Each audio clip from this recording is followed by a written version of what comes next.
is bigger than mine. Hello, everyone. Welcome. My name is Ira Faye, and I Wait, come on, am reveal. very excited to Oh, Avatar water.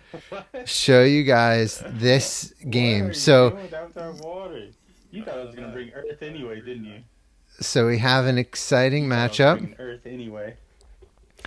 After we talked about not, This is the final match of Sorcery Season 1 League that has been running for the last about 8 or 9 weeks.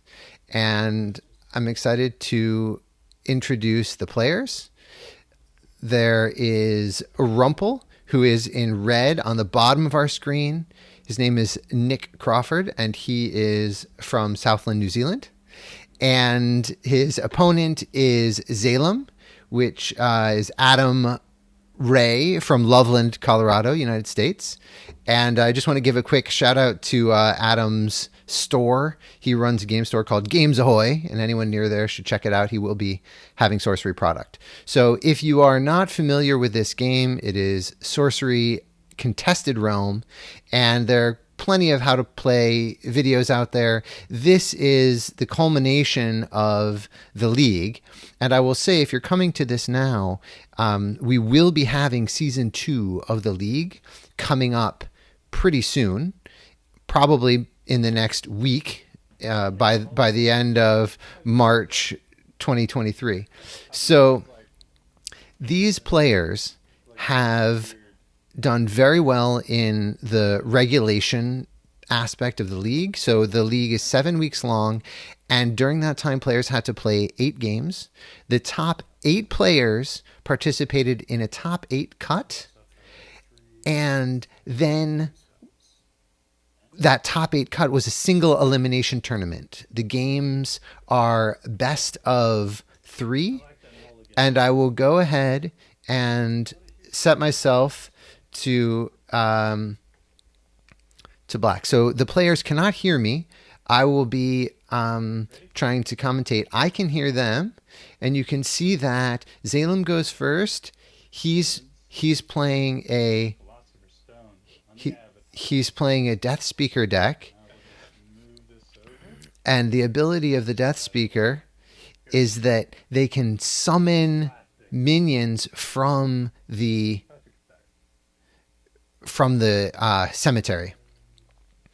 So we're seeing a very good start. The Philosopher's Stone is an incredibly powerful card. It's unique, so you can only have one in your entire deck. This is a 40-card deck of spells, and Zalem obviously had some good luck by getting to draw into that.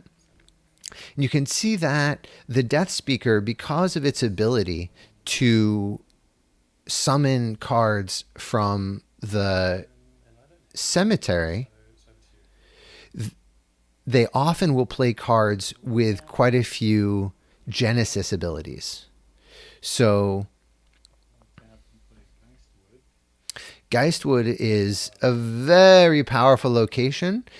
It says Genesis abilities here are also Deathrite abilities, which means that when this wizard dies, Zalem will be able to trigger the Genesis ability again, drawing a second card.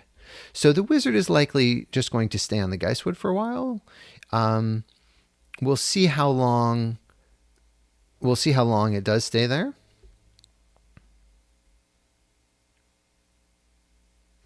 So Rumple has an interesting choice here. Playing Maelstrom allows you to move minions around. I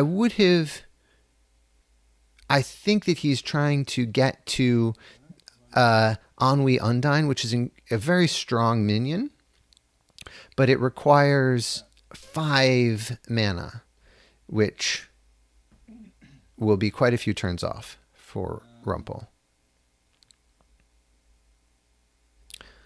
So we'll see what they end up doing. Okay, so right away, Zalem is coming in, starting to make some progress, and gets to play another wizard.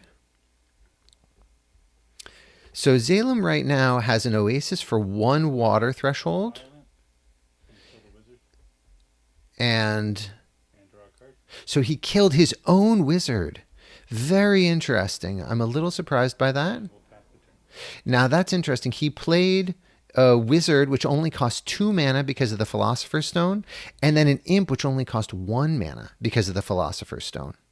So obviously Philosopher's Stone is allowing him to get quite a few extra cards. So I'm guessing that Rumpel's plan here is going to be to play into the Lighthouse. Oh, I'm surprised right here. I expected Lighthouse into next turn tower, allowing him to play Ennui Undine, because this 4 mana here, I don't know exactly what he's going to do with 4 mana. Okay, I guess Pirate Ship. We'll get a Pirate Ship out, and that will help address the attacks coming from the Vile Imp and from the Apprentice Wizard. And that's 4 mana. Towers, by the way, incredibly powerful site. It is an ordinary site, so you can have many in your deck, but you're rewarded for having non-repeating towers. So this is the only lone tower that Rumpel has in play, and therefore it gave him an extra mana. So he was able to get 4 mana this turn, allowing him to play a very powerful Pirate Ship. It's 5 power, which against Zalem's deck may be pretty effective. We'll play a tower here. All right, a second tower. Now, the one thing to note is Zalem does not have the second water threshold necessary for self-same simulacrum. All right. So the Fey Changeling returns a minion back to Rumpel's hand. 3 mana left. And this is one of the ways that the Death Speaker deck manages to stay ahead. Let's see what he does with his minions. A wizard. So he's casting Wizard from his graveyard just to draw a card. Yep. And it immediately gets banished. Now, note that the Death Speaker's ability says whenever you summon a minion this way, banish it. So he does not get to draw 2 cards from the Geistwood. Just the Geistwood does not help because it did not die. It was banished.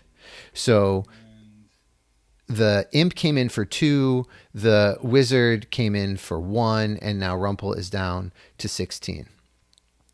So this... On the Death Speaker. Can we do that?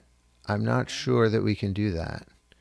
That was 3 mana here and 4, 5. This, I guess this was 2 mana, 2 mana. Yeah, so he did play it correctly. It was 2 mana for the Fey Changeling, 2 mana for the Apprentice Wizard, and 1 mana for the Dream Quest. Now, what's interesting is Rumpel actually has a lightning bolt which could go directly at the Avatar, causing him to not trigger the Dream Quest because you need to not take damage. So I don't know if it's worth it to play that lightning bolt, but he would be able to both lightning bolt and Muck Lampreys, which could be a good solution to stop Zalem from searching for any card in his deck. Okay, so he is going for the Muck Lampreys. Another option that would have been possible for Rumpel was using the Maelstrom ability, pulling all of these units, the Apprentice Wizard, the Fey Changeling, and the Vile Imp, all into the Maelstrom I'll play this now. So if he to be able to then play Stormy Seas and submerge all the minions. So he would have gotten 3 minions for 1, but this way he is stopping some card draw from Zalem. Zalem is thinking what kind of card he wants to draw. Looks like he's going to draw a site looking for the second water threshold, which he finds with the Lighthouse, which is very significant, allowing the play of the Simulacrum. So far, obviously Zalem has been on the offensive. We'll see if he spreads out his minions. Yes. And so Rumpel, probably it was a minor misplay to not bring them all together at the start of last turn, because that way they all would have been nearby the Maelstrom, and he would have been able to keep them nearby. play a Grandmaster Wizard and draw 3. Grandmaster Wizard drawing 3 is obviously extremely good. This is going to be a very tough game for Rumpel with the tempo.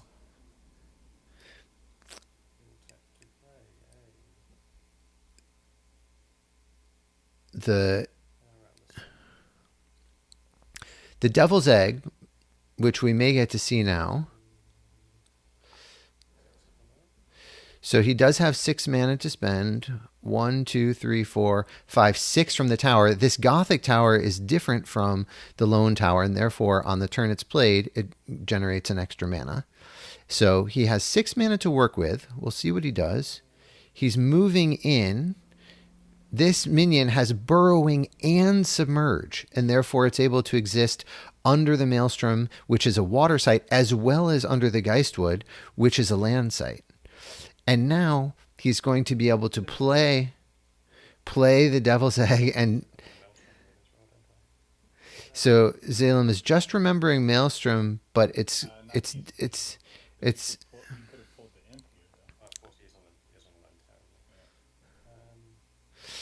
yeah. So because Nick waited to Rumpel, because all right. So Adam is allowing the take back to let the Maelstrom trigger at the start of turn. And what's interesting is that was only 6 mana. That was only 4 mana spent.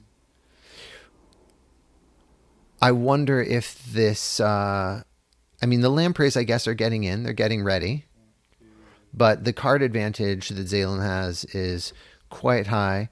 You can see this Djinn is going to be able to do a huge amount of damage, but it does the fact that there is a pirate ship here does protect the Avatar of Water.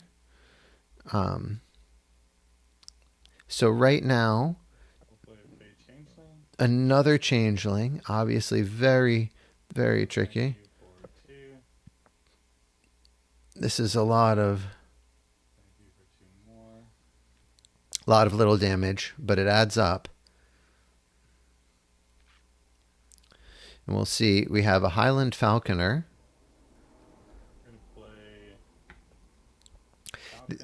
This is a good Genesis ability. It gives additional card advantage to Zalem, and it's on the Geistwood.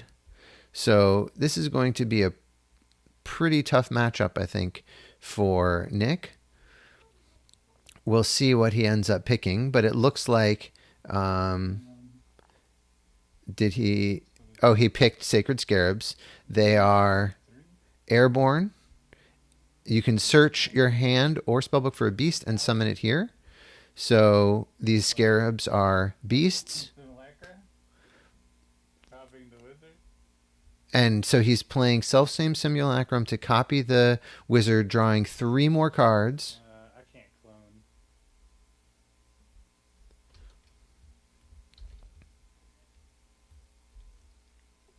There we go. So he has 2 Grandmaster Wizards there, effectively drawing 3 extra cards. This Geistwood is a very popular place to be right now. And by convention, by the way, this Philosopher's Stone is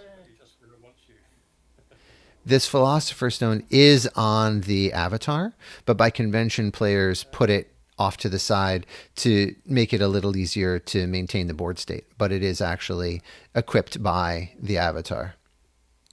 Okay, now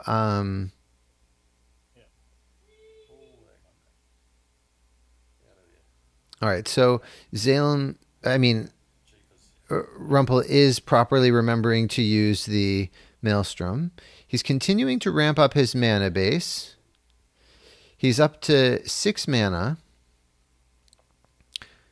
And we'll see what he's able to do. I don't know if his opponent is getting him to death's door. It seems likely.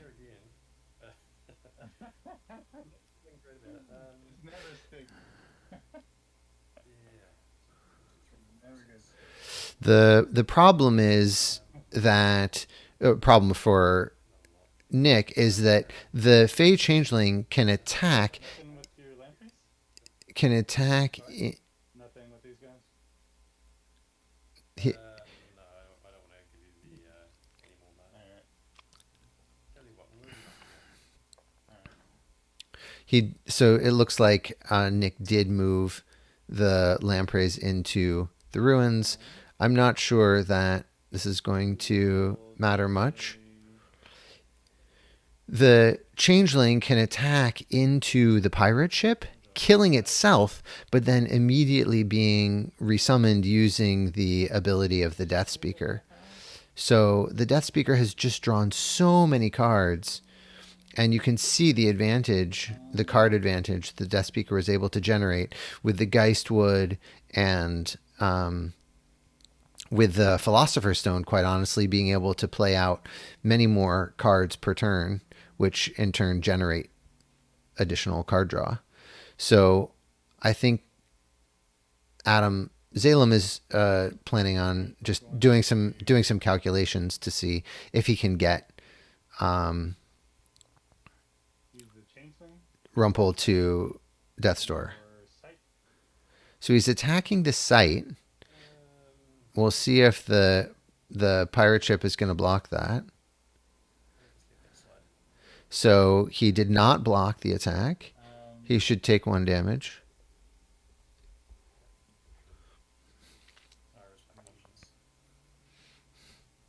I was just reminding them that he should actually take the damage if he doesn't block the attack. Okay. To attack this guy? So what's interesting is this site is a tower, which is not a water site, and because the pirate ship is waterbound, it cannot effectively block attacks on the lone tower. So it could have been the case that We'll attack this if all of these minions, oh, that's not going to be good. I don't know if he realizes what he's doing. So they are misplaying this. As the judge, I'm going to have to step in. So excuse me. Pardon me, guys. I'm very sorry, but that is this block. The pirate ship is because this is not a water site.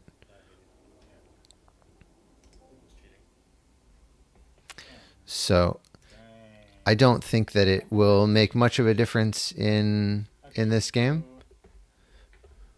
Let's do Okay. 5. So Then we'll just attack you for 2. And then we'll use the wizard to cast a wildfire here. And then wildfire. Conjure atop a single site nearby. The spellcaster is the wizard. I'll cast At the end of each turn, each unit here takes 3, and then move the wildfire to an adjacent location. So the Fey Changeling dies. The Avatar of Water, the Fey Changeling should die. Okay, Fey Changeling died. The pirate ship does not die, but it's basically impossible for...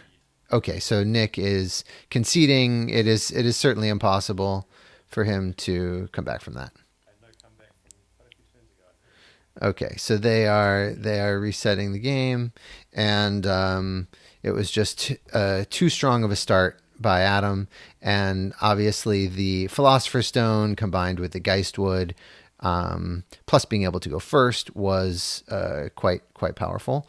the game. Because of the effectiveness of the Fey Changeling, it was difficult for Nick to keep any defense on the board. And even though Zalem only had small minions, really 1 and 2 power minions, they were Adam was able to take the win. I will say that the players in the top 8 had the freedom to change their decks at any time between matches, between their top 8 matches. And so what we were able to see here is that in the earlier top 8 matches, we had Battle Mage as an avatar, we had Avatar of Earth as an avatar, and we had Sorcerer as an avatar. But in this matchup, we see none of those. This is the first time the Avatar of Water and the Death Speaker is making an appearance in the final match. And I'm guessing we'll hopefully be able to talk to Nick after the match, but I'm guessing that Nick anticipated that Zalem was going to play Avatar of Earth or an Avatar or a Sorcerer with an Earth Water or an Earth Air deck, and so the Water was potentially a counter to that. I will say, obviously that game was very very much in favor of Zalem, but the Avatar of Water will benefit from the water sites that Zalem has in his deck. So let's see what they do after sideboarding. I will say a couple other things about these players as they continue to sideboard, and it would be interesting to see what they're sideboarding. I'm just going to ask them briefly. If it's easy, would you guys be able to show me the cards that you're adding in to your deck? I just not show me, but like maybe put them here just so I can see what cards you're adding. Would that be easy? If it's not, don't sweat it. But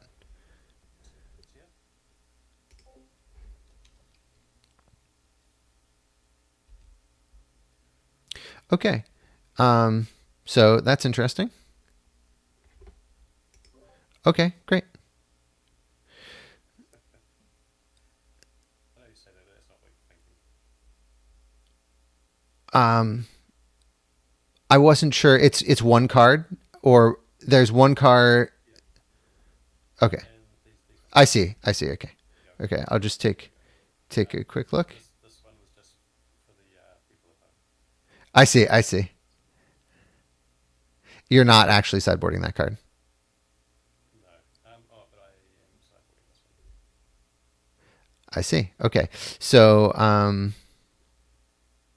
that should be interesting.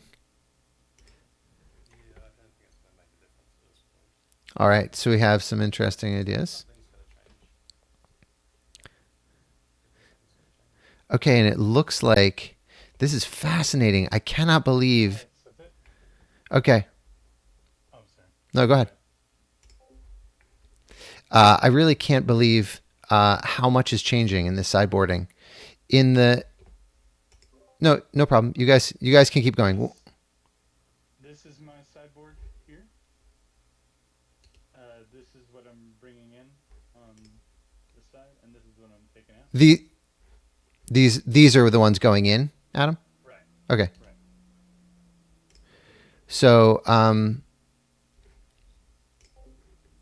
So we can see all of these cards coming in. We have a lot of auras, and it's really going to be a significantly changed deck. Given how well Adam did on the first game, I'm a little surprised that he's changing so much, but it will make it an unpredictable situation. Okay, Adam, thank you. You can shuffle those in if you wish.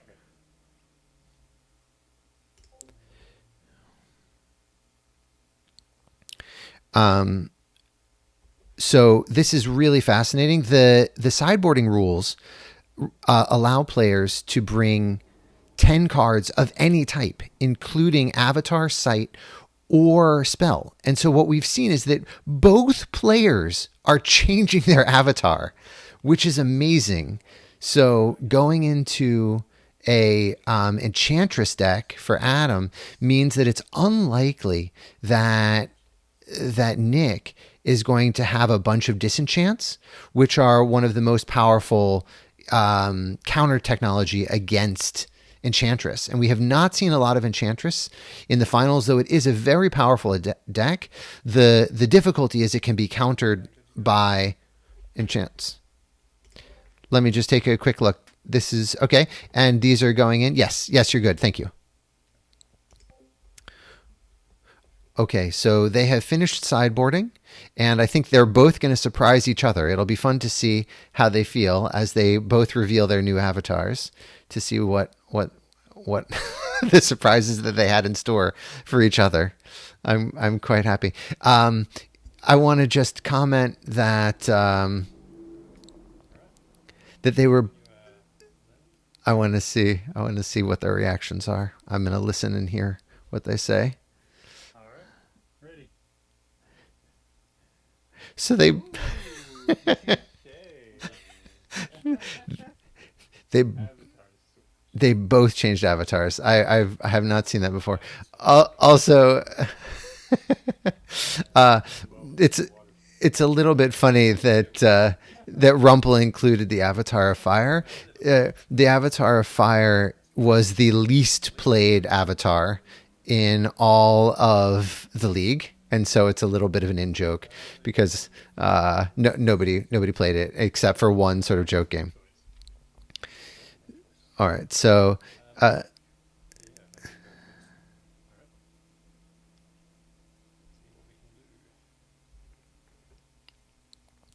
All right, so he's he's still playing a water deck. Now, what's interesting is he managed to draw into his disenchant. I don't know how many disenchants he has in the deck, but he did draw that, which is going to be incredibly good against the Enchantress. You target a single location up to 2 steps away and destroy all auras there, which means you can possibly get 2 for 1 on a player playing Enchantress. So that's a very good draw, and we'll see what else he does. I'm not sure why he's putting those face down. Hopefully he'll turn them face up in a second.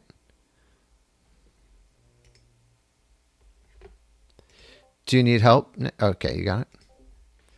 Okay, so he's managed to do that. He's thinking about what other things he wants to sideboard. Now,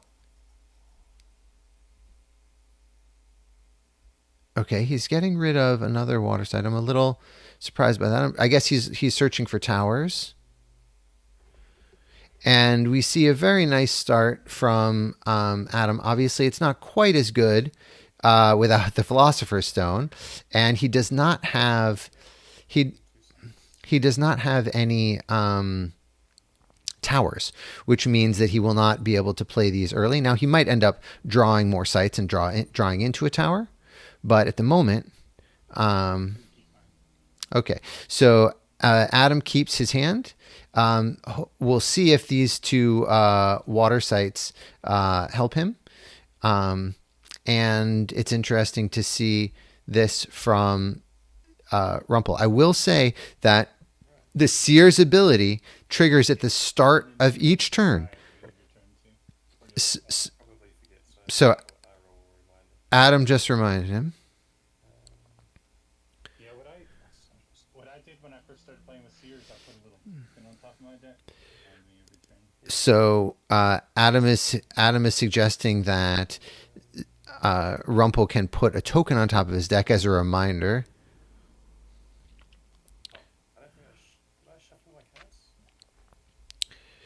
If you sorry, what you're doing there is you're looking at the bottom card because it's the deck. So you have to pull it off the top and look at it that way.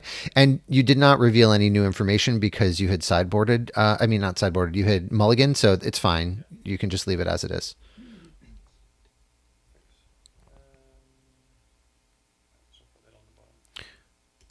So he decided to put a Spring River on the bottom. He's looking for some wind, I guess. And I'm a little surprised that he did choose to put, I think there was, maybe I'm wrong, but I think he put a wind site on the bottom, maybe not. And that's maybe why he was mulliganing. All right. So he has, so he put he left a Sea Serpent on the bottom. And this is definitely going to be a little bit of a slower paced game compared to the last one. And if we see some, I think,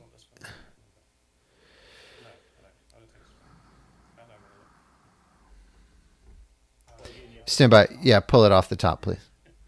Oh, that's right. That's right. Look at that, I've got a whole. There is there. You can also right click and search one, and it'll look at the top. So he's likely searching for a site with a wind threshold, and he didn't get that, but he did get Tadpole Pool, which is a unique site, very powerful because at 3 water threshold you generate 3 submerged frog tokens. It's very good at slowing the game down, allowing him to get his big minions out. Adam is playing Scarabs, which are only 1 power. Obviously, they go better with the Falconer. He did not draw a Falconer, but he did play the Ruins to separate the body of water, so that he's going to try and keep his water separate from. Now that's interesting. He kept Gnome Hollows on top to be able to draw into a Earth threshold. I don't know how much this Earth threshold is going to help him. If he has Earth in the deck, I haven't seen a lot of Earth yet. If he plays the Tadpole Pool, he will get quite a few frogs, and then he could get even more frogs with Mirror Realm. So this is going to let him get quite a few frogs, and that can stall the board. So they are submerged, so they do take a little while to get onto the surface, but they are very effective. They are very effective blockers. Sorry, not effective, but they're effective stallers. So it is a little sad that he doesn't have anything to play on turn 3. Normally the Gnome Hollows is very good at protecting. So Undertow, it allows you to move a target unit, which includes the avatar. So it's one of the few sites that lets you that affects an avatar. Most sites will not have a large impact on the avatar, but this one is one that does. So that's useful for getting out of the range of grapple shots and other things. We know that we don't see any. Oh, very interesting. Okay, now the silence is useful because it is basically a 3-power minion. So it will also impact any abilities or. Adam just said the frogs are annoying. All right. So we ruined your game. So he's taking a look at a spell. All right. He does not need another Font of Life. Font of Life says each ally heals an amount equal to the number of sites in its body of water. So if it's possible to join up the 2 bodies of water. There's a body of water back here, the lighthouse and the Undertow. Oh, that's interesting. I expected that to be played next to the Tadpole Pool to be able to make. I expected that to be next to the Tadpole Pool to be able to make even more frogs, but maybe he's feeling like he'll have time to get to 8 threshold. This requires 8 water threshold, but if you manage to achieve that, you do get 8 power. You do get an 8-power minion. So this way he's going to get 2 8-power minions if he manages to get up to that amount of threshold. That will be at earliest probably turn 8. There are a few things that can improve your threshold, but not that many. All right, so what is he going to play for 4 mana? I think it has to be the Pirate Ship. Interesting. He's not putting it on the Scarabs. And he is not able to play his disenchant yet because it requires wind threshold. So he actually has 2 unplayable cards in his hand right now, grapple shot and disenchant, because he doesn't have wind threshold. Floodplain is probably not going to be. Sweet. Do you mind if I put it down here? No, that's fine. All right, now this is a significant take back, but I mean, not that significant, but he's choosing a different location for his island Leviathan. Draw the site. So the Enchantress's ability, very significant. Whenever you cast a spell, you may animate target aura until your next turn. It is an aura minion with power equal to its cost. So basically, there is this silence is going to become a 3 power minion, and it will be able to attack on the tadpole pool, and we'll see what happens with it. Now, this says the silence says minions occupying affected sites lose all non-basic abilities, and the ruling for this is that silence will cancel its own ability to cancel abilities, and therefore it's just a 3 power minion. That's all it is when it gets animated by the Enchantress. So when Zalem plays a spell, he will choose the Enchantress trigger to animate the silence aura, and then it will become a 3 power minion. Now, one of the things about these large minions, I'm going to go ahead and... one of these things about the large minions is that they have a lot of reach. He was able to play it right into Nick's area because it's an aura, and you can play auras on your opponent's sites. Here? So, Block the pirate ship. so the scarabs are coming in. They're attacking. No, tap him. Just since people are watching, I'll tap him down. He's attacking the. He declared an attack against the Avatar. Free to the ship. The ship now has 4 damage on it. Thunderstorm. Thunderstorm. The silence. Thunderstorm is now in play. And then we'll kill your pirate ship. So the silence minion is trading with the pirate ship. Sorry, I did. I'm not sure why he's at 16. Youch. And then this will burn your sphere. Just for clarification, why there was 1 from the initial scarab attack, then 1 from the scarabs blowing up, then 3 from the thunderstorm. That's why we're at 13. Okay. Yes. Okay. Thank you. All right. So thunderstorm is a very powerful. It's a very powerful effect. Now, technically, start of turn triggers happen before you untap. This is minor, but just for purposes of playing very precisely, what should be happening is Nick uses the Seer ability, looking at a card. Okay, another Island Leviathan. I'm not sure he wants a 3rd one, but maybe he does if he feels like he can survive. It does gain him an extra life from Font of Life, which is good, and it gets him up to... Yeah, it gets him up to his 5th water threshold.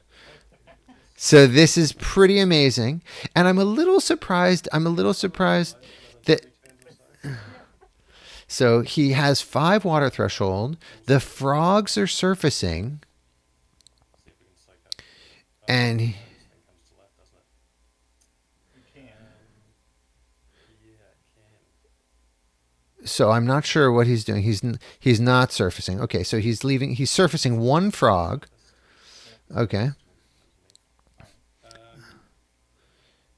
Let's see if he plays the Font of Life now or if he waits. It is a fairly... That's not legal. That's unfortunately not legal. I'm sorry to say you don't have wind threshold. You got air. You don't have air threshold right now, so that's unplayable. I'm also sorry to hear that. I think you grabbed 2 cards.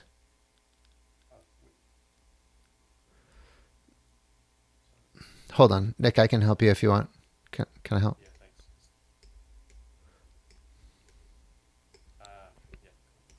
Yeah. Okay, so I guess he didn't realize that he didn't have the win threshold in. Other side? No. All right. So at some point he might draw into win threshold. Obviously, that's very significant information for Zalem to know that his opponent has a disenchant in hand. Need to get that cry action going. I think that he's okay because of the font of life. It heals him. So I think perhaps the best draw for Rumpel is to get the. So he's leaving his minions underneath, which is interesting. I guess he's worried that the thunderstorm. The thunderstorm does become animated. It itself. Adam is reminding Nick that when the thunderstorm animates, it will be able to hit itself because it is a But he, just so you know, there's a chance that the thunderstorm will hit itself. your frog, and then still strike your avatar. But I would still, have a 50-50, between the two. Not saying that you should choose any different. I'm just saying, like, it seems Adam is just reminding him of that rule, which is correct. easy to If the enchantress animates the thunderstorm can hit itself. Given that they're only frogs, it probably doesn't matter much. But what's significant here is that the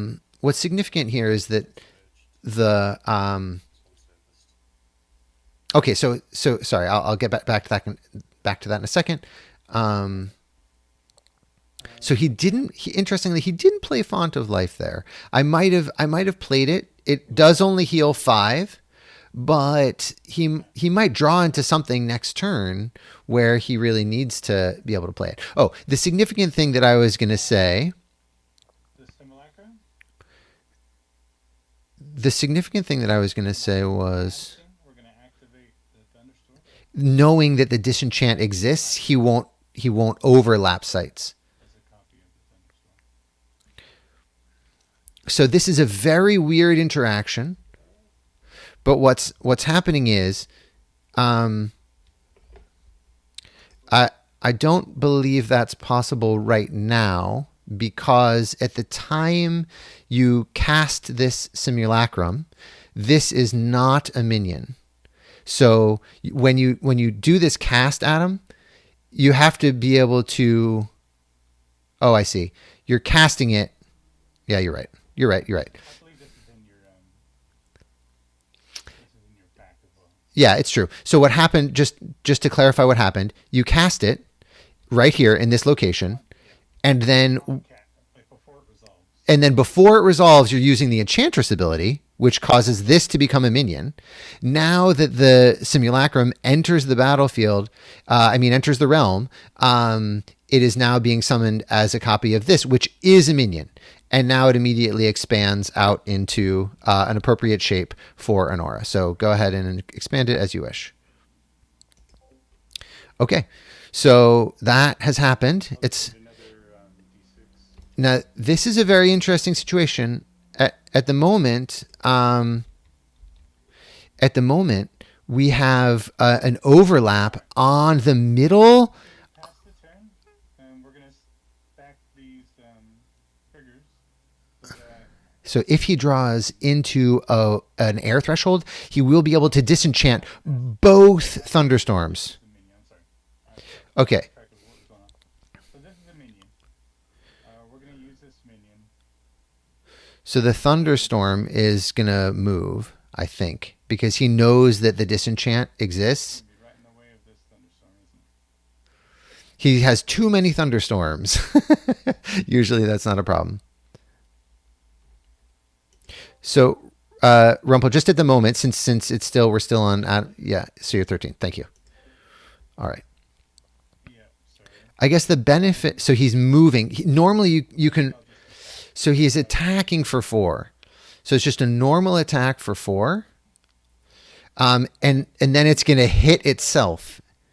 And then this will strike, and this will kill your frog. Yeah, so this thunderstorm was a normal thunderstorm. It killed itself. And because he's playing around the disenchant, um, knowing that it could have hit the island, the middle island Leviathan site. All right. I think that perhaps what happened there is that Zalem did not play a site. And there's the wind. It's wind and water. And now he's connected up. He's connected up the body of water. Oh, that was a huge play because this is a huge body of water. This is a whole body of water.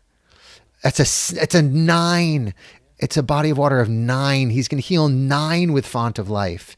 That was huge. And he has the win threshold for grapple shot so that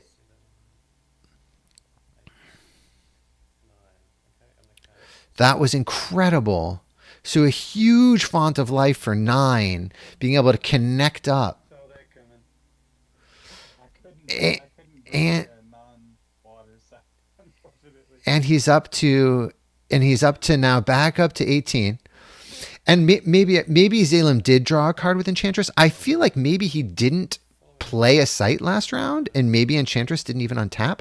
I'm not sure. This is exactly the drawback that we anticipated from having so much water in his deck. That it does. I mean, that is very useful if you're. All right, so he disenchanted a single thunderstorm. I'm not sure that it was worth it to just get rid of one, but it does save quite a lot. Untap. All right, so this thunderstorm is going to get to do one more thing before it goes away naturally. Thunderstorms last for three rounds. Play life now. All right, so now Zalem is continuing to play more sites. If at some point Nick draws into a Ennui Undine, it will be extremely strong. That's a 9 power Ennui Undine in this area. So, and Play a Mariner's. and it just doesn't care about Mariner's Curse. It can be submerged. So now, on the other hand, the Island Leviathans do not like being submerged, and we'll see what happens. Now, the interaction between Mariner's Curse and it can submerge itself. It's a very weird interaction. We're getting a lot of complicated rules. The Death Speaker, the Enchantress. So the Thunderstorm is activated because the Mariner's Curse was cast. The Thunderstorm is now going to... Oh, interesting. It's moving in. If he had attacked this frog, he could have kept it around a little bit longer. Attack your site. He's attacking the site, going down. That does 4 damage. So he's now at 14, And then roll. I'm gonna pass you and now he's ending his turn. 2, 3, 4. So he has 4 possible targets, all the frogs. Oh. And he got very lucky. 1 out of 4 chance he managed to hit the seer. So obviously that was a very lucky result for Adam. We'll see if that 3 matters. All right. So now Nick is up to a total of 6 water threshold. If he gets 2 more, then he will be able to awaken all of these Island Leviathans. And with the grapple shot, they can just be incredibly strong. Let's see what he ends up drawing. The Mariner's Curse against the frog is not going to be effective. The frog can move into the lighthouse, causing the Mariner's Curse. Onto a water site. So if I animate and then move here, then it will bounce itself. But the thing is, Nick is... So another... Oh, that's just what he wants to see. He's up to 7. He's going to be up to 7 threshold. That's 7 water threshold if he draws that. He may want to draw... I'm thinking he might want to draw a spell and then tap his avatar to play it. I don't know if he's trying to rush out. If he's trying to rush out the Island Leviathans, obviously they are very good, but you have to be scared of a Poison Nova. So these are going to be very effective against Island Leviathans.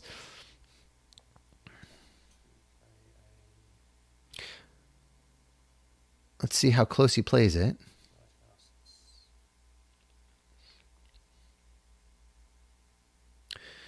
We'll see where he ends up playing it. I'm not sure why he's not getting right up close and personal.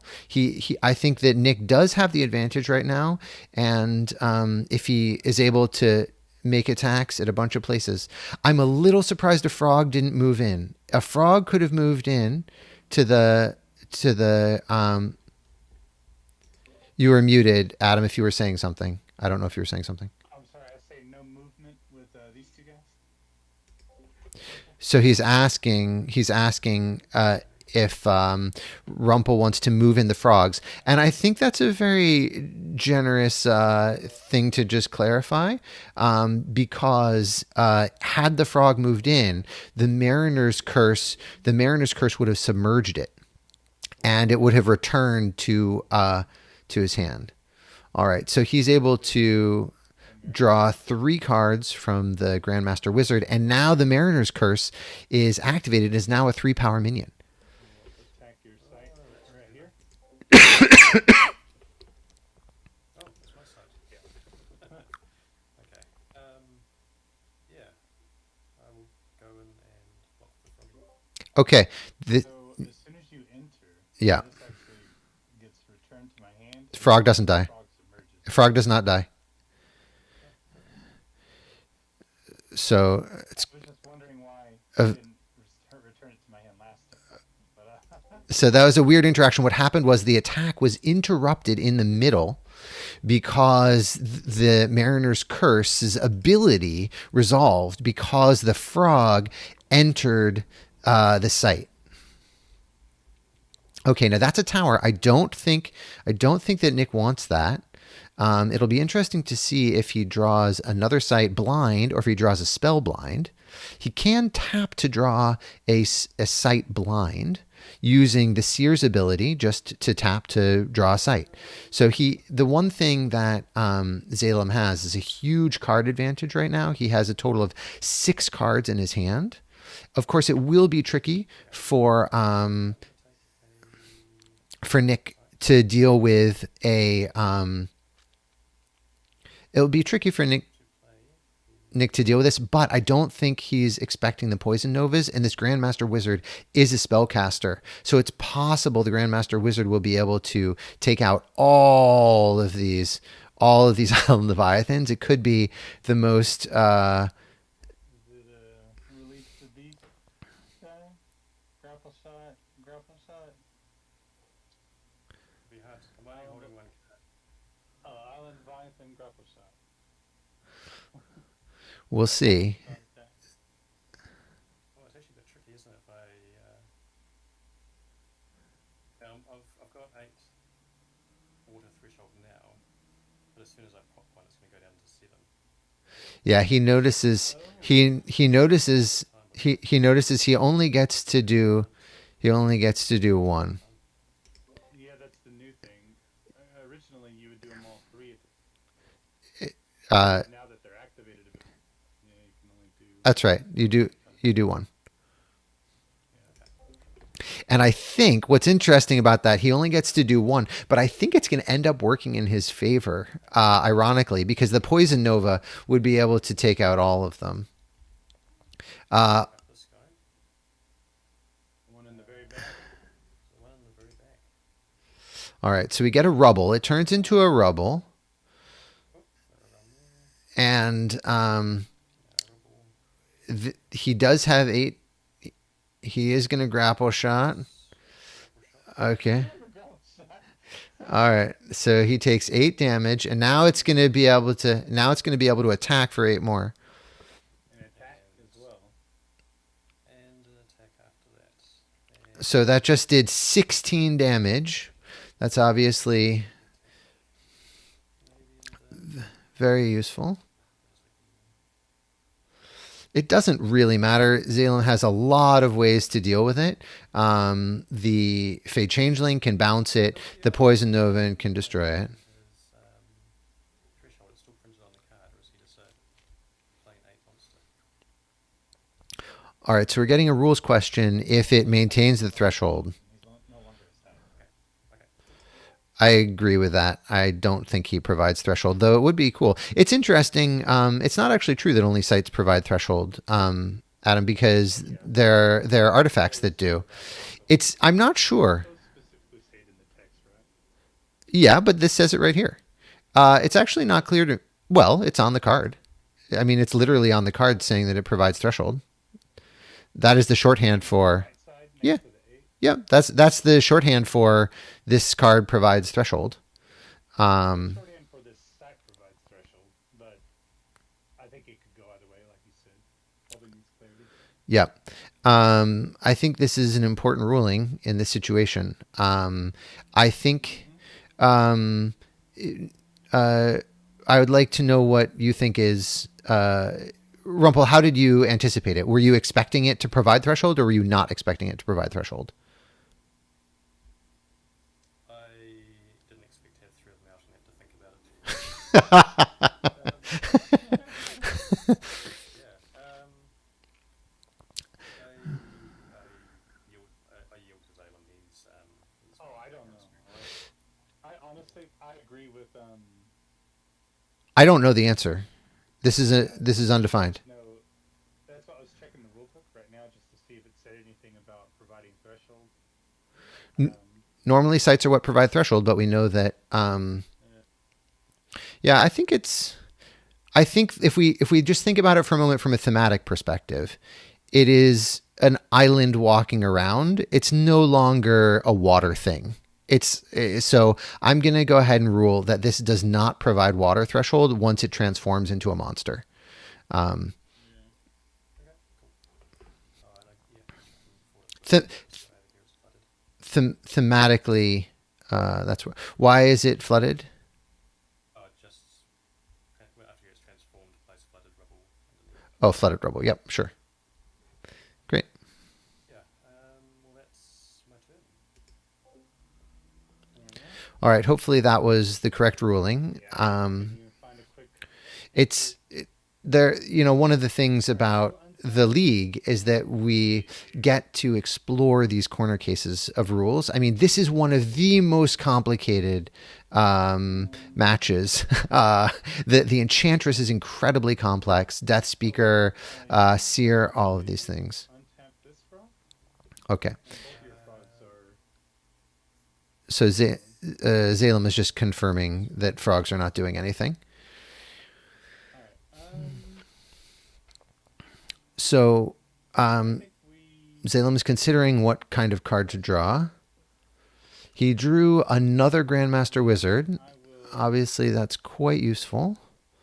I'll use a poison nova with my Grandmaster Wizard to kill this frog and your Leviathan. Deal 1 damage to each other nearby minion. So the frog and the Leviathan are defeated. The minions nearby is all 9 squares. The square these on plus all 9. I don't understand why he would be moving forward. That would allow the other island Leviathan to immediately, I think we'll just draw a sight. yeah, to immediately awake. So he's worried about another grapple shot. It is the case that now he had already seen that, so yeah, he forgot. All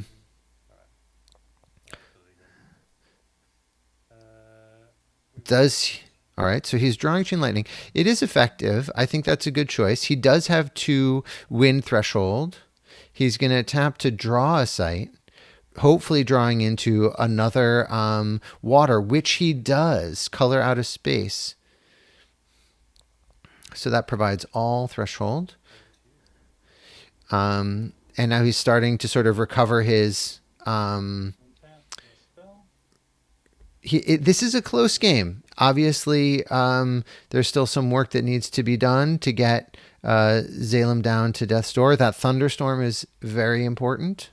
We know that another Island Leviathan is going to be activated, but he needs something else to do with it.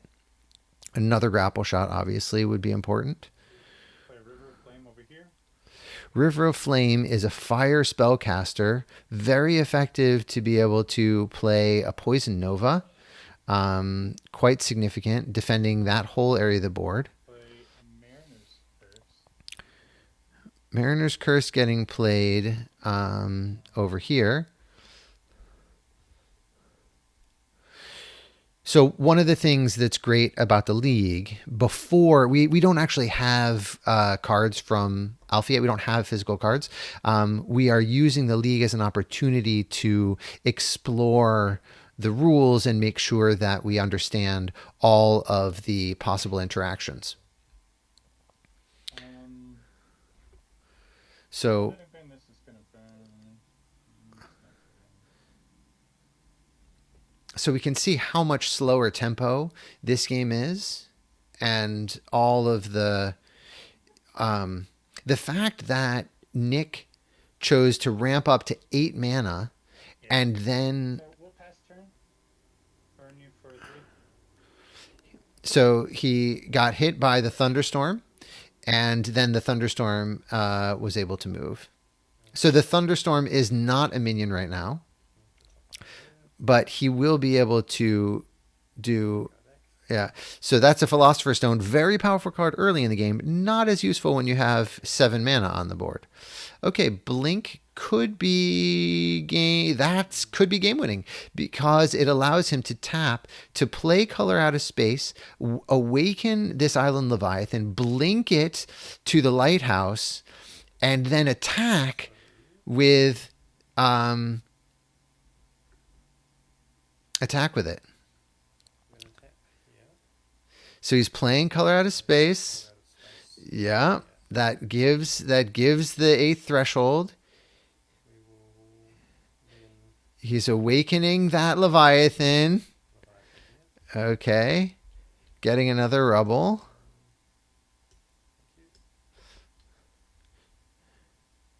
You want to rotate this when it's a minion? Yeah. So one thing he could have done, I don't know that it really matters. Yeah, no, this is fine. He's going to blink it. Oh, he's blinking over to there. Wait. You have to redraw. You have to redraw before you declare an attack. It's not an optional. Yeah. Okay. So he got a Sea Serpent. Now he can declare his attack, and now he's at Death's Door. Now, this Sea Serpent, I don't know exactly how much good it will do, but he does have the mana to play it. He could absolutely play it. So I think he's going to play the Sea Serpent. Attack of the Leviathan. And it does not have to be submerged. It has the option to submerge it, but it doesn't have to be. So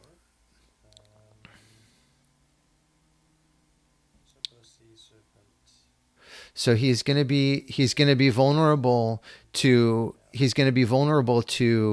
a Poison Nova.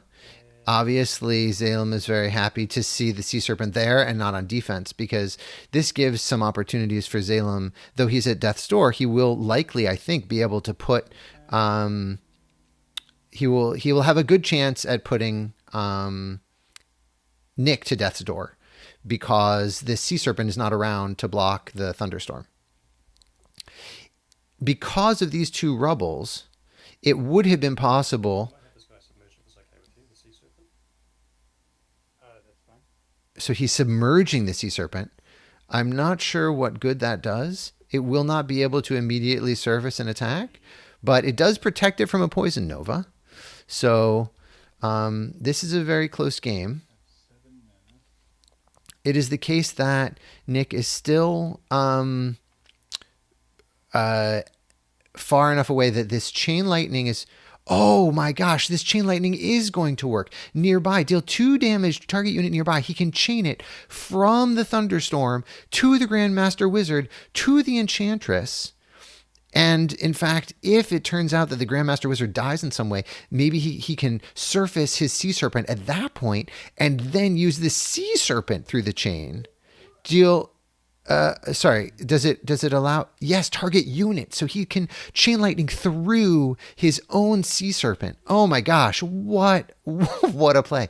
All right, well, I thought that Zalem had a good chance here, but now because of the submerged Sea Serpent on that key location, I do not see how the Enchantress is going to survive this incredible chain lightning.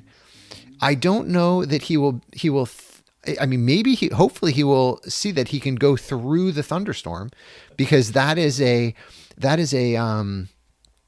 large minion. That is the one, I would say, one of the few drawbacks of having a large minion. They are generally quite good because you allow the auras you're able to play directly into your opponent's territory, and they're so big that they can defend and attack a lot of different places. They have very good mobility, but they are vulnerable to area effect spells, and they are certainly provide a chain lightning experience conduit for this. Oh my gosh, that is really could be a very exciting finish. I just don't see how that thunderstorm is going to move. I mean, it's just unless this thunderstorm is destroyed, which I just don't. I mean, I don't see how that's happening. I think it's very likely that the chain lightning is going to chain all the way to the Enchantress. What a game. Okay.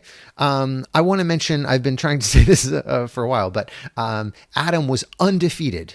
Zalem was undefeated in the regulation matches, and Rumpel went 5-3 in regulation matches, but played 25 games. He had the most number of games played, tied with one other player in the league. So, all right. So what just happened? He played Apprentice Wizard for 3 mana.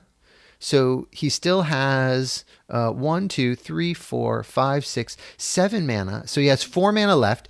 He used the Apprentice Wizard to activate the Thunderstorm. Thunderstorm just attacked the site. Yeah. Unfortunately, that's not going to save him because the Sea Serpent could surface. We'll see what happens. And this, by the way, I think the Leviathan could have blinked to the lighthouse and then attacked onto this site. So there are quite a few things that could defeat him. So Adam is playing around Lightning Bolt, which hits a random minion, a random unit on the site. He's saying that Blink can do it. I'm not sure why Blink can do it, given that the Apprentice Wizard is untapped, but maybe there's something I'm missing. I think that it would be nice for Zalem to be able to activate this, animate this Mariner's Curse as well. He does still have 4 mana left. Okay, so he just acknowledged that he has the wizard available to block.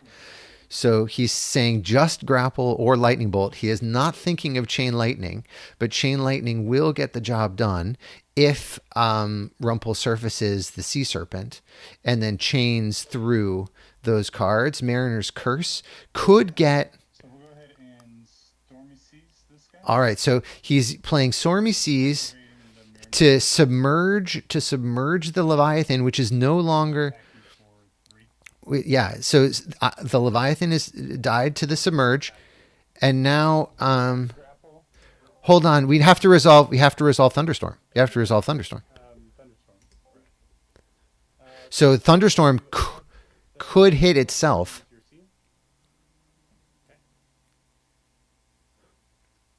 Oh my gosh! So the Thunderstorm hit itself, and therefore. The Thunderstorm hit itself, which would have put the Seer at death's door. So we'll see a Thunderstorm. All right. Obviously, that's yet another. Oh, he's putting the thunderstorm on the bottom. I don't know why he's doing that. That could be a death blow. That could have been a death blow. I'm not sure why he didn't play that. He could have played it here. Maybe he knows that it doesn't matter. Oh. Sea surface. Okay, he is doing it. He didn't even need to do it because it could have been through the thunderstorm. All right, so chain lightning was the win. The thunderstorm didn't matter. I mean, the thunderstorm on the bottom didn't matter. Okay, what an incredible game. Guys, that was such an incredible game. I cannot believe this finals match. Good luck to you and your final game. I'm really enjoying getting to comment on this. Oh, that's good. I thought there was too much interaction. Oh, it's incredible. I mean, it just shows off. It shows off how much the game can do. I mean, it's unbelievable. All of the things that are happening here. It's amazing.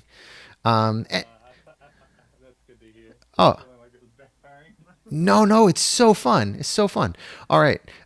Make sure that because we copied some things, just make sure you reset your deck properly. Yeah. The only thing I copied was this thunderstorm, and it's over here. So while they are doing their final sideboard,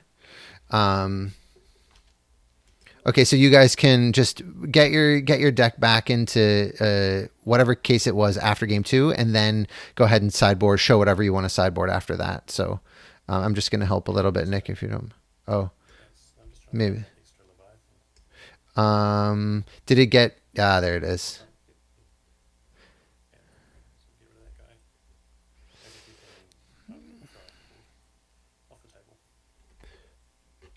I'll delete it. Okay. All right. So they're just trying to get their decks in order. I will say one of the things that is notable is that we're playing on Tabletop Simulator, as you can see, which is a wonderful development tool. I had the pleasure of getting to be developer for the alpha set on this and continue to help in small ways on this really amazing game. And Tabletop Simulator, very powerful tool to be able to quickly change cards, practice games, experiment, and it's a way to play with people all around the world, which is really great. We are not affiliated with Tabletop Simulator in any way, but it's just a great tool. Of course, you can see there are some things that are quite finicky about it, and it really will be a pleasure to get to play with actual cards. So at some point, we're going to have physical cards, and they will be shipping hopefully at some point soon. But in the meantime, we get to have some fun. So it'll be interesting to see what they do in terms of who they're going to play with their avatars. They're discussing that. I don't really know. I suspect that Zalem will go back to Death Speaker. It's just a pretty powerful avatar, and I felt like his deck was mostly designed to be a deck with the Death Speaker in mind. But we'll see. We did see how much trouble Nick had game 1, but we don't really know how much of that was because of the early Philosopher's Stone. But certainly going first is an advantage for most decks. I will say a couple other things about the league while they're getting ready. In the league, it's a completely free league. You do have to buy Tabletop Simulator, which is $20. But if you need assistance buying it, we have had some very generous donations from a variety of people. I'll give a shout out to Mean Muggin Games, which is one of the sponsors. I also definitely want to thank Eric Curiosa for donating all the prizes. So there's quite generous prize support for the league. Free to enter. You do have to have Tabletop Simulator, but if you need help with that, just get in touch with me. And when you play in the league, it's about 7 weeks for the regulation play. And during that time, you play 8 unique opponents. So last time we had something like, I don't remember exactly how many people we had, around 60 people registered for the league. And so when you play your 8 games, you play against 8 different people. And it's just a nice way to experiment with decks, get familiar with the game, have some fun. It's a pretty relaxed environment, but people are obviously trying to win. It's a good way to have some fun playing this game. So normally the games are So best of 1, but this is best of 3 because it's the top cut. out, and these are the ones I'm bringing in.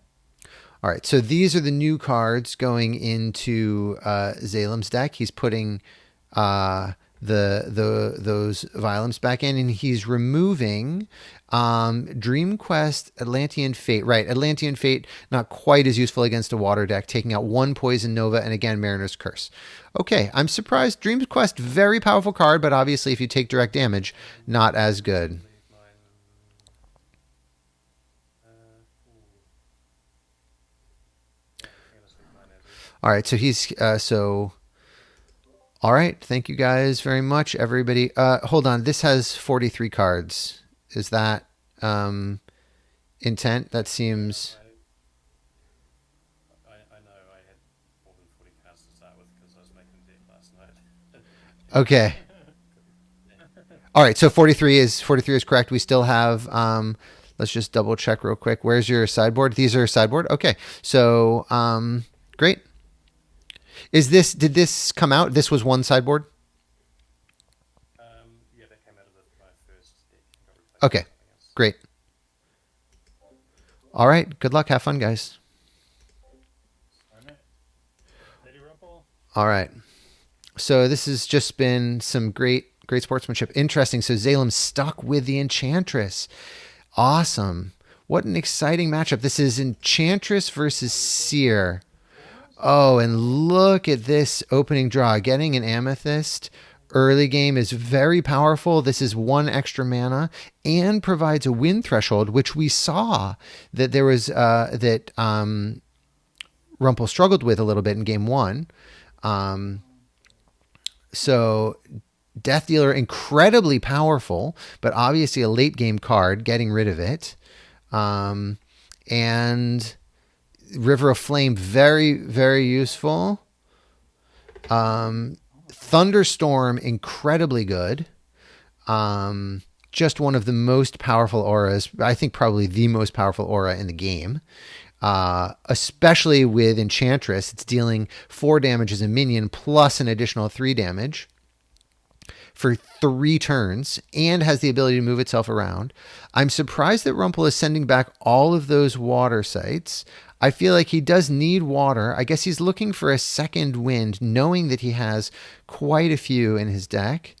The Fey Changeling, very good counter to anything that costs more than 3.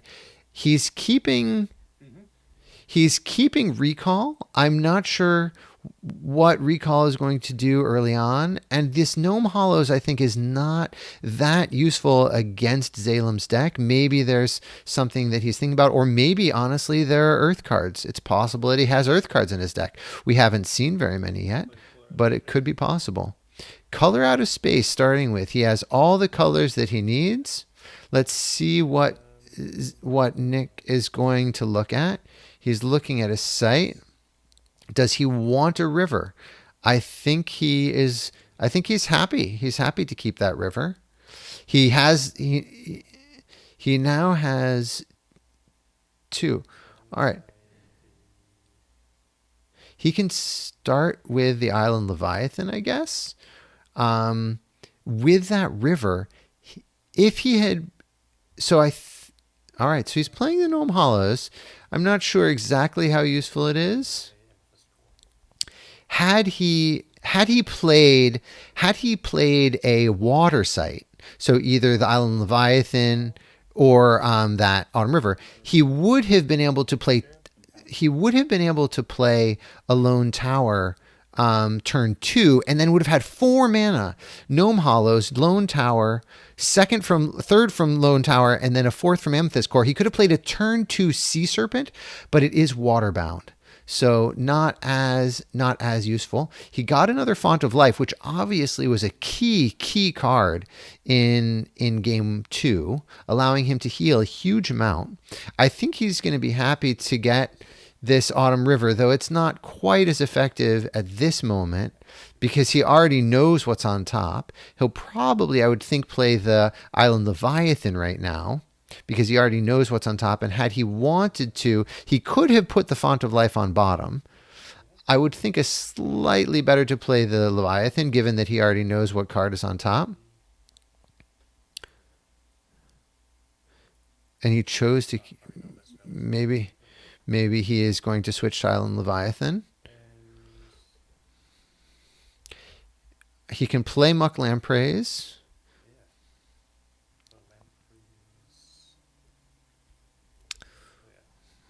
All right, so the Lampreys are going to be able to get in and dish out some damage, or potentially defend against the Scarabs. We can see this Wildfire incredibly good with River of Flame. So River of Flame is going to be able to put this Wildfire directly onto the Autumn River and get it starting to move towards the Seer. Enchantress with Wildfire is excellent. On to this side. I don't think you can intercept from below, if I remember correctly. Adam notes that you cannot intercept from below because cannot. Also, it's airborne.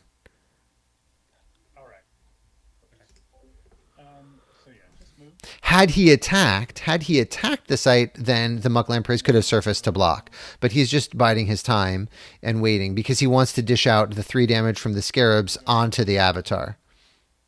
Interesting. I would not have expected the Changeling to show up right here. That feels a little aggressive to me, but why not? He does have enough in his hand.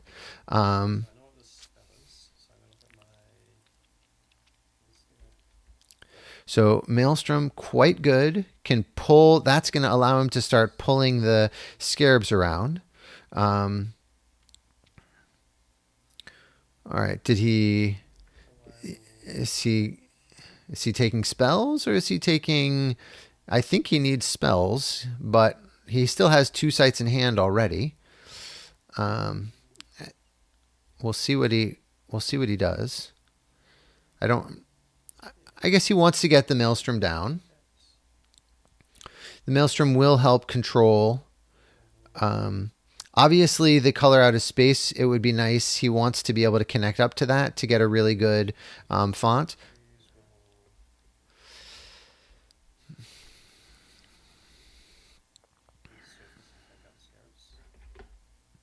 The Scarabs are airborne.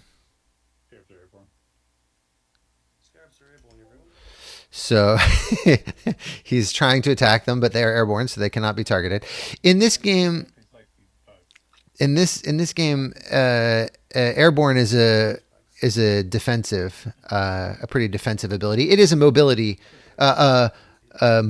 ability. Try and say that 5 times fast. Mobility ability. Apparently I can. Okay. So anyway, what's he going to do with a Lampreys? He's moving in. He's hoping to draw into a Devil's Egg or something like that. Obviously, that would be a good card to play at this point, but he doesn't have it. So instead, he's going to play the Sea Serpent, which obviously is still good. It is waterbound, so that is going to be a problem because he cannot defend the Gnome Hollows. So that is going to be a little bit of a tricky issue. I'm expecting to see a Wildfire, a site drawn, and then a Wildfire, or possibly a Thunderstorm. Those are all playable. The color out of space is doing a lot of work for Zalem because it provides the water threshold and the second wind threshold to allow for Thunderstorm. So the Muck Lampreys are staying as they are, burrowed.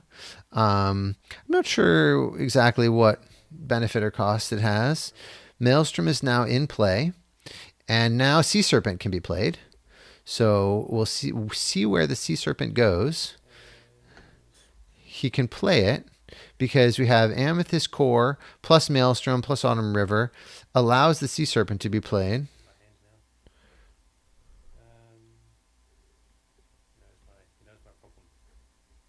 Maybe he's Oh, no, wait. I don't have a problem. okay. We'll pay this. So he's playing the Sea Serpent, submerged on the Maelstrom.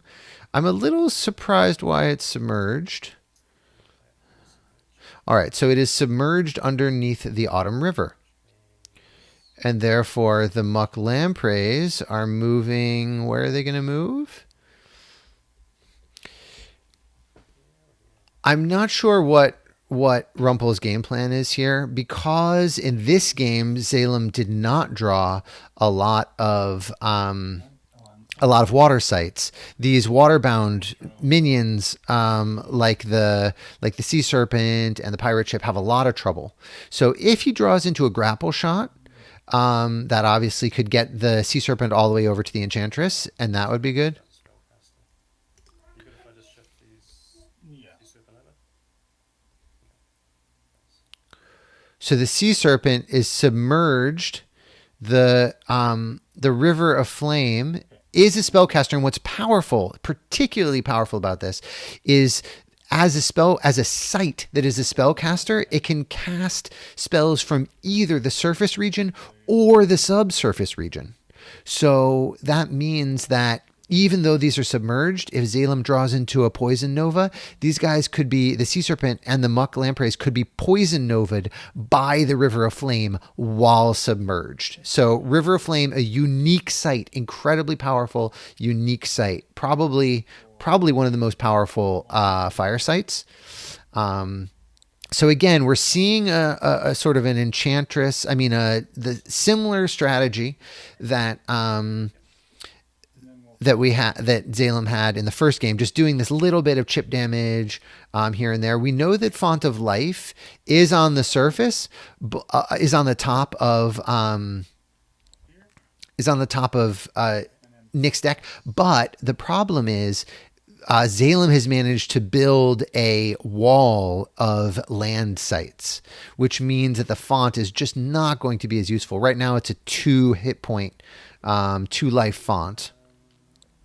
Hopefully, Nick is properly remembering that he knows that is Font of Life. So he's going to look at the site. He sees that it's a tower. That is a different tower from his lone tower, but he's putting it at the bottom. I guess he's not too worried about mana ramping and is more concerned with getting a bunch of water. This is a little bit slower start for Zalem, but this wildfire will be animated next turn. He's going to play a Fey Changeling, most likely, or possibly a Thunderstorm, to animate this wildfire, come in for 4 damage, most likely, and then move it and continue to burn, doing 3 damage to everything.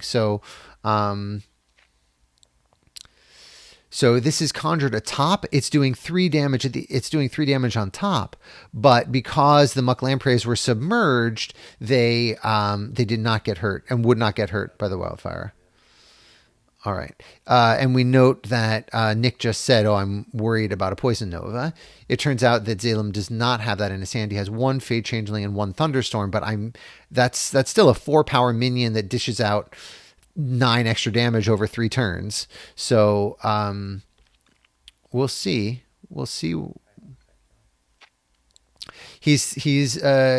Nick is noticing that the Maelstrom is not that effective because there are only 2 water sites, and he can't pull off the Gnome Hollows. Gnome Hollows, obviously a useful card against any Earth-Air matchup or anything with big minions, but in this sort of a setup where we have things like just these little minions, I don't know that it's going to help him that much. It will protect him a little bit from the animated minions, and it's not clear to me exactly what will happen if an aura is already on the site and then becomes a minion. Does it enter the site? And the answer is no. It does not enter the site because it was already on the site. So Gnome Hollows does not really particularly protect very much against this Enchantress. These 4-power minions are still going to be able to get on to the Gnome Hollows by moving in his auras and then becoming minions after they're already on the site. All right, let's see what's going to happen. Zalem has 4 mana. He drew a Vile Imp, very useful finisher, and then tap to draw a site. The Vile Imp can basically take out the Muck Lampreys at its convenience. So in this case, the Scarabs attacked the Avatar, killing itself, and then doing 3 extra damage. And the reason why he did that was he knew that he was going to play Thunderstorm, clearing off he didn't want to risk hitting his own minions. So that was a very efficient play. He activated the Wildfire, and now the Wildfire is coming in. The Sea Serpent could surface and block, which I'm a little surprised. The Sea Serpent didn't block. You like a block? I think I'd like to block. All right, so he does block that. And now he's at 13. Dealing 3 with the Thunderstorm. The Thunderstorm did 3. Guaranteed. What's the current life total, just to clarify? I believe that's correct. Thank you. All right, so Font of Life will be okay, but Can you the Gnome Hollows? I guess you can because he's already entered it, hasn't he? It's an aura. It's just an aura. It just struck and then moved. If you block the aura. Just an aura.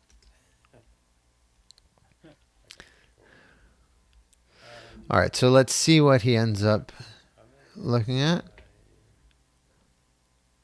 He does have 5 mana, so he can do quite a few things. I'm not sure exactly what Recall is doing. Teleport any number of allied minions to the caster's location, so he can bring back the Muck Lampreys if he wants to. So I'm thinking that he really needs spells. A Disenchant would be useful. He does have the Wind Threshold, and if nothing else, just minions to be able to block and deal with this Thunderstorm, possibly soak up damage. I'm surprised that he's going for sites. I don't know exactly what the sites. Oh, maybe I didn't see that it was Tadpole Pool. Tadpole Pool is a great site. All right, so clearly that's a great play because you're going to get all of these blockers. That's 3 blockers that can soak up damage from Thunderstorm. They can just do a whole lot of things. So, and the Recall can bring them. The Recall could bring them to the surface immediately if you wanted. I think now might be a great time for that. So the Frogs, this is a chance for the Frogs to come in and block. Bring them.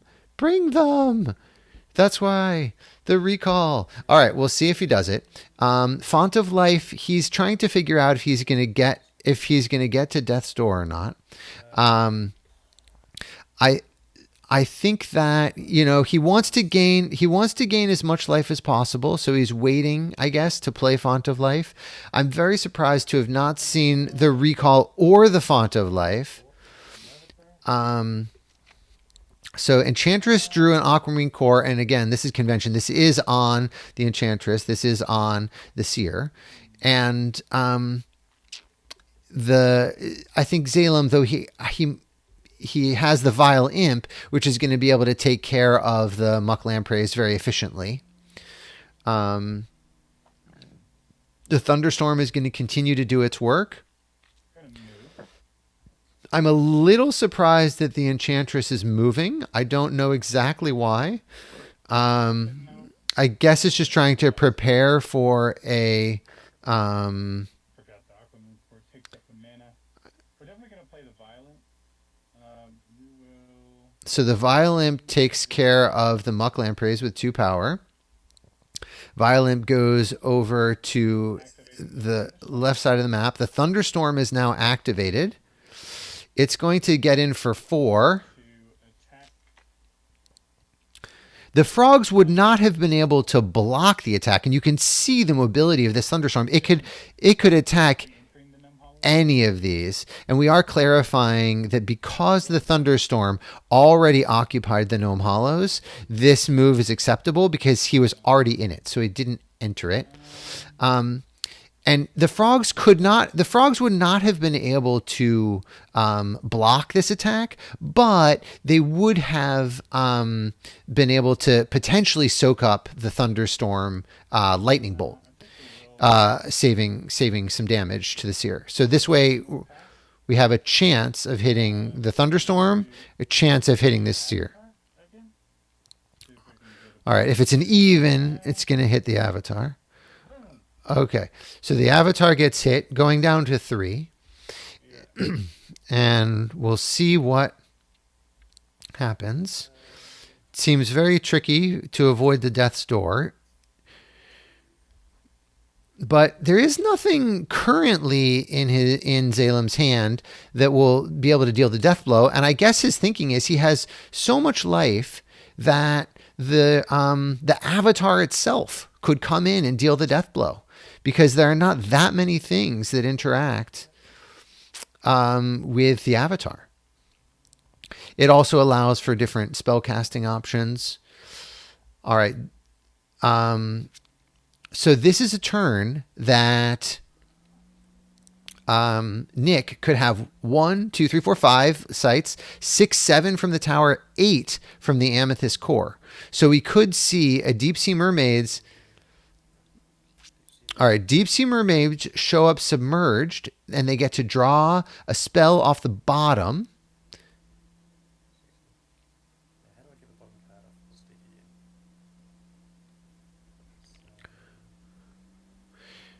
in? You do. What's this? You hold Alt, and then right click. So he just got the bottom card off the deck. He's drawing that into his hand because of, and it's another Deep Sea Mermaids, but he does not have enough to cast Deep Sea Mermaids, Font of Life, and another Deep Sea Mermaids. So I think he's going to play the tower now. The tower does not increase his water threshold and does not give him more life gain from the Font of Life, but it does give him some mana. I will note that normally playing sites off away from your opponent. It doesn't work that way. So you have to be in the body of water. Ooh, that's a bit of a problem. You can move and not play your tower. You'd have to move into it. So, this is a good point. And I should have clarified that. The Font of Life said each ally heals an amount equal to the number of sites in its body of water. And because Gnome Hollows is not a water site, he needs to actually move his avatar over to the tadpole pool. But it seems like he's not doing that. I think that's quite risky. But he is in a tough situation. So he's going to get to draw another card from the Deep Sea Mermaids, and then perhaps recall the frogs to the seer. So one of the things that I was going to... I mean, you don't have to play the lone tower to play both of those guys, because you already have 6 mana. That's true. But I'm not sure if it'll help. I think Either way. Yeah. No, I don't think it will. Okay, so he's getting another card. This is a sea serpent. Could be useful. And now I think he's going to recall. Let's see if the frogs are coming up. Surface here. He's surfacing, but not recalling them.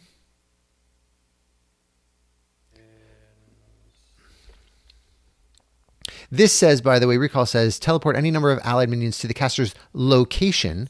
Location means either on top of the site or below the site. So on the surface or the subsurface, wherever the actual unit is. Since this is on the surface, since the seer is on the surface,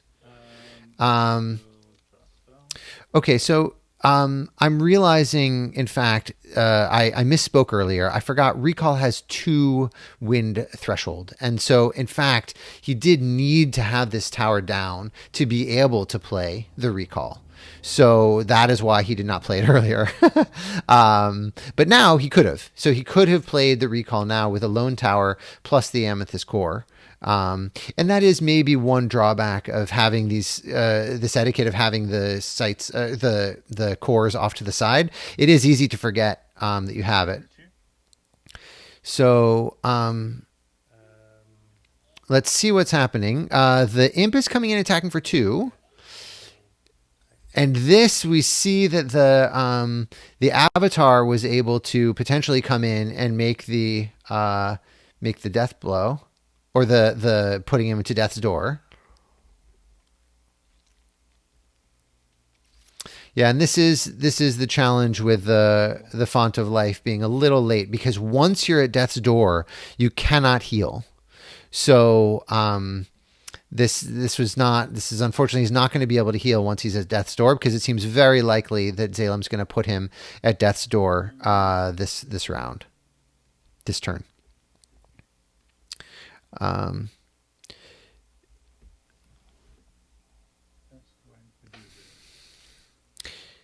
So I think that Adam is just thinking about the most efficient way. He knows that he's going to get Nick to death's door this round, but I think he's at least very confident of that, because at the very least he could, for instance, attack over on the Maelstrom. If he plays any spell like the Fey Changeling, then that will animate the Thunderstorm. The Thunderstorm can come in and attack the Maelstrom. So I think he's just thinking, is it worth it to get my avatar in? And of course, now the mermaids can come and block the Enchantress. They'll die.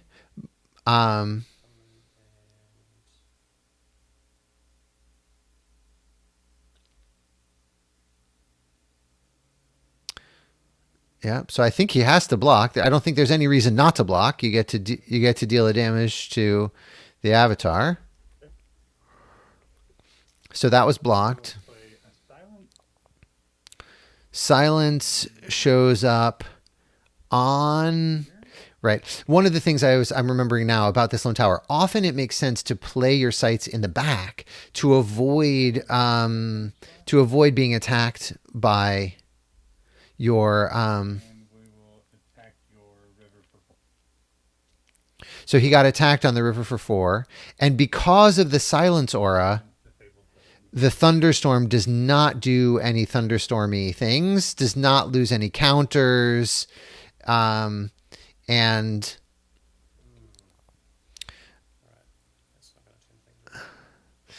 yeah, so this thunderstorm, this was a very, very efficient use of silence, keeping the thunderstorm in play.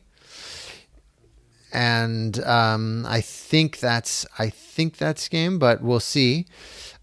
Normally, what I was trying to say about the towers, normally it makes sense to put your sites off to the side, making it harder for your opponent to attack them. But because one of the benefits of the Enchantress is that you can put your auras anywhere. So these auras have to go on an intersection of 4 sites, but it allows them to infiltrate very easily. So against Enchantress, putting sites in the back doesn't help as much. Yes, it does help a little bit with the imp, but all right. So frogs are showing up.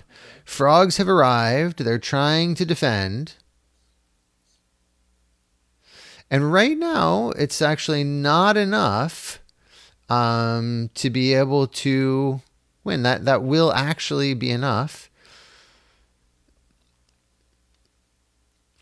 And now I'm guessing the Sea Serpent is going to show up right on the Avatar, or maybe on We Undine. On We Undine is particularly useless against the Silence. So, but the Sea Serpent is good. The silence, being able to control whether the silence is affecting your opponent or not affecting your opponent is quite nice. Okay, and then the seer is drawing a sight for what it's worth. All right. So I think that's game. Oh, no, Thunderstorm. I thought that was Chain Lightning. But all right, another Thunderstorm. So I think at this point, Zalem is just going to take some chances with Thunderstorm. Move the silence aura away so that it can activate the Thunderstorm. Vile Imp is going to come in. But the fact that the Avatar is so nearby does make it a little nerve-wracking for Zalem. He does have a Fey Changeling, so I don't think that's an issue. If he plays Fey Changeling, the Silence Aura will stop it. So that actually is not currently possible. It's not currently possible to make that play. So I would say the game heavily favors Zalem right now, but maybe he's not going to be able to get to.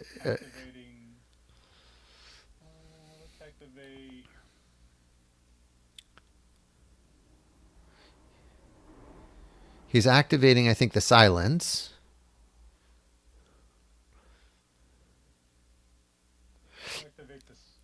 If the silence moves away, then the Sea Serpent will.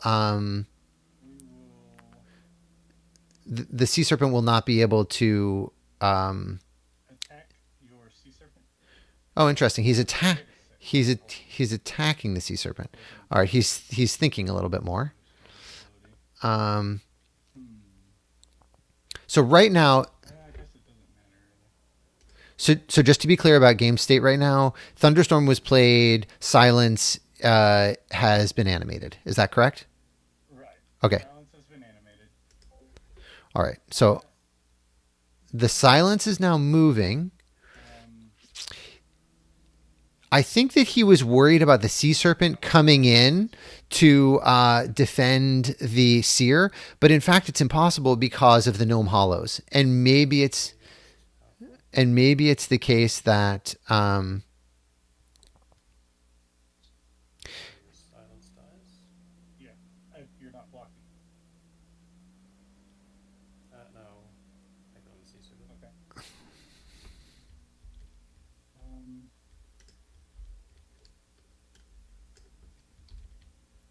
Then we will.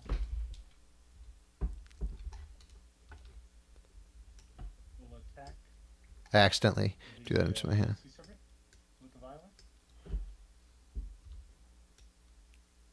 The Vile Imp is attacking the Sea Serpent. That will defeat the Sea Serpent. Sorry, I have other things I can do here. Oh, it doesn't matter. That's fine. All right, he's attacking the Sea Serpent. A frog is coming in to block, defending the Sea Serpent. The Sea Serpent has 3 damage sitting on it. Then we will. Both of these thunderstorms are now active. I think that I'm not sure exactly why Adam is too worried about the Sea Serpent, because it cannot enter the Gnome Hollows. It just can't go into the Gnome Hollows. So if the Avatar simply moves into the Gnome Hollows, it will be safe from the Sea Serpent, even with the Silence Aura there. The Silence Aura would have turned off Waterbound, but because it's Gnome Hollows, he would be quite safe. But I guess he's worried about the thunderstorms hitting himself. He doesn't want to give additional targets to the thunderstorm. He's just hoping that the thunderstorm. And we're gonna play toe. All right, he's playing an undertow over there. All right, he's thinking about what to do. He's retreating, I guess. I'm not sure. So basically his hope is, I'm just going to hope that my thunderstorms take out the Seer.